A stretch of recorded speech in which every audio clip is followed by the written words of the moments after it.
টিসলা যেমনিকার as usual পরে কি বলে এটাকে যেন সামনাসামনি দেখো।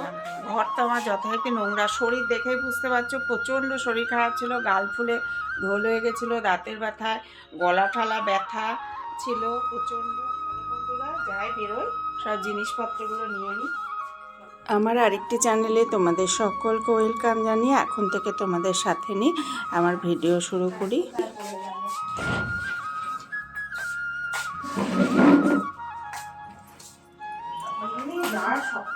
তার আগে বলো কে কেমন আছো, তাহলে চলো কোথায় যাচ্ছি সবই তোমাদের জানাবো।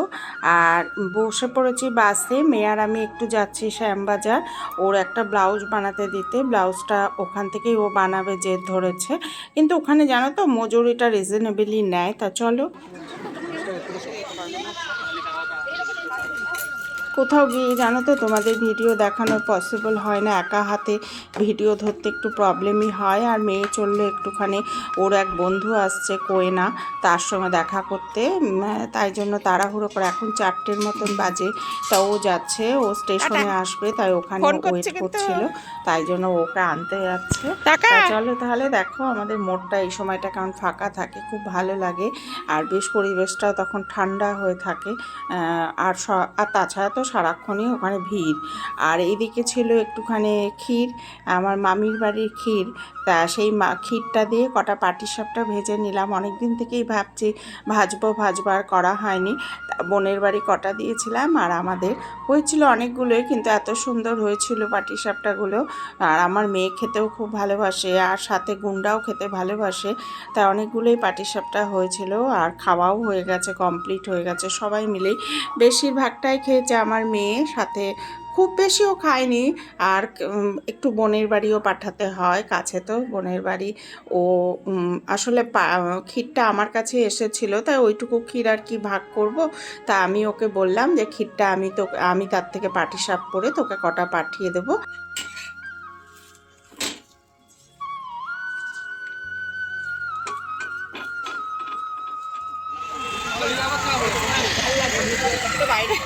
আমার মেয়ে বলবে সারাক্ষণ ভিডিও করে আমার মেয়ে বাড়ি অন্যরকম, আমাদের ভালো লাগে।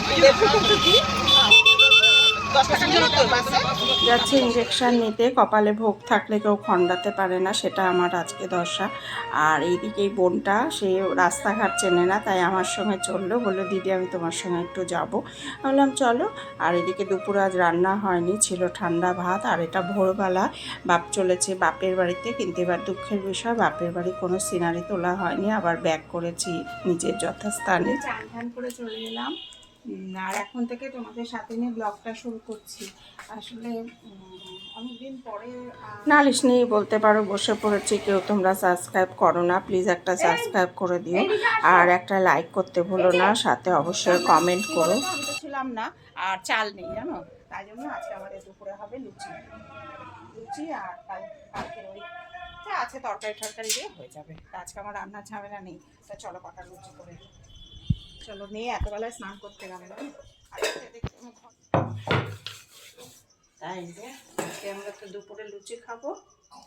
আর যাই হোক তরকারি আছে, তরকারির ঝামেলা নেই। আজকে অ্যাকচুয়ালি রান্না কিছুই করিনি, আর বললামই তো। যাই হোক চলো, এবার বাপের বাড়ি গিয়ে সেইভাবে ভিডিও করা হয়নি, তাই তোমাদের দেখাতেও পারিনি। আবার চলে এসেছি কদিন কাটিয়ে বাপের বাড়ি থেকে। আর আজকে দুপুরে হচ্ছে লুচি, আর একটু তরকারি ছিল সেই দিয়ে হয়ে যাবে, কেননা আমার চাল বারণ তো। আর একটা সময় ছিল যখন ছোট ছিলাম, মা লুচি করতে আমাদের শুধু ময়দা দিয়েই খেতাম। মানে যুগের সঙ্গে সব কিছু পরিবর্তন, আর আজকে আমার ঘরে আটা নেই, শুধু ময়দাই ছিল, তাই ময়দা দিয়ে করে ফেলছি। আর শুধু ময়দা দিয়ে দেখবে লুচি গোলও হতে চায় না, একটু আটা থাকলে না রুটিটা দেখেছি আমি ধরে রাখি আটাটা। তা চলো তাহলে সব লুচিগুলো বেলে আসি, কেন নয়তো ভিডিওটা আবার অনেকটা বড় হয়ে যাবে।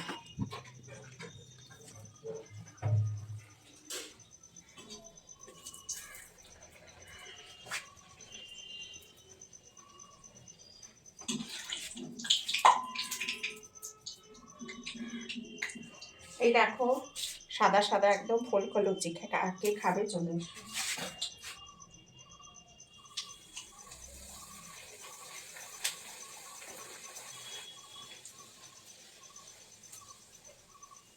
একটা সময় ছিল যখন লুচিগুলো ফুলতো খুব আনন্দ হয়েছে।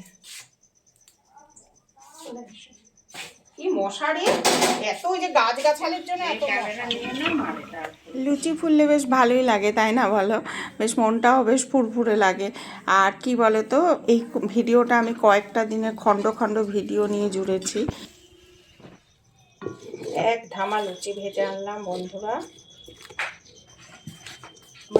ফ্রেন্ড তোমরা আসো, খেতে চলে আসো। এবার চলে তরকারিটা গরম করব, করে খাবো। প্রচণ্ড খিদেও পেয়েছে, কিন্তু হ্যাঁ তাহলে এখন বেড়ে রাখলে ইয়ে হয়ে যাবে। আমি 4টে-5টা তো খাবোই, আমার প্রচণ্ড খিদে পেয়েছে।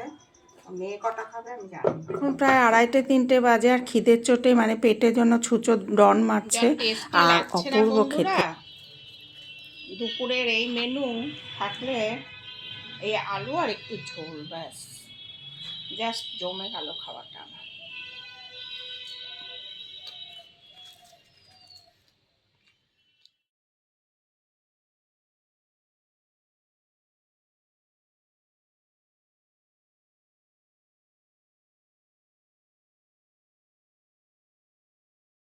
লুচি আর তরকারি খাওয়ার পর সারা দুপুরটা খুব ভালোই কাটলো। তারপরে গুড ইভিনিং বন্ধুরা, চা খেতে এলাম। 1 কাপ চা, একটু মুড়ি, আর সাথে শসা ছিল, সেই দিয়ে অপূর্ব খেলাম। তাহলে তোমরাও কে কে চা খেয়েছো জানাবে। সন্ধে তো হয়ে গেছে, আর আমি তো চা খাই, তোমরা জানোই। আর একটু চা না খেলে দেখবে ঘুমের ঘোরটা কাটে না, তাই না?